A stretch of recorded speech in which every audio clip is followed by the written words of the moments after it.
ध्यान दें, इस वीडियो का मकसद किसी की भावनाओं को ठेस पहुंचाना या इंसल्ट करना नहीं है। यह केवल मनोरंजन के उद्देश्य से बनाया जाता है, क्योंकि हम सभी कलाकारों का सम्मान करते हैं। धन्यवाद।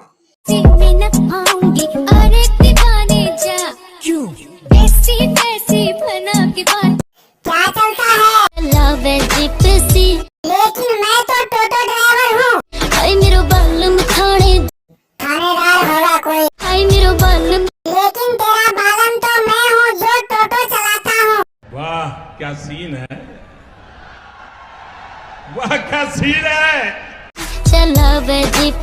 और सबसे ज्यादा बदतमीज कौन है? सबसे ज्यादा गोबर कौन खाता है? दुनिया का सबसे गंदे ड्राइवर कौन है और कौन टोटो चलाता है, यानी गाड़ी चलाता है?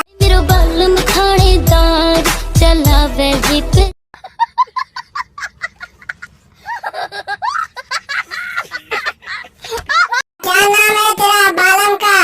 चौधरी सा और सर्दी में क्या पीता है? और सर्दी में क्या पीता है? और गर्मी में? विस्की। वाह क्या फ्लिप क्लाइमैक्स है, एकदम से वक्त बदल दिया, जज्बात बदल दिए, जिंदगी बदल दी।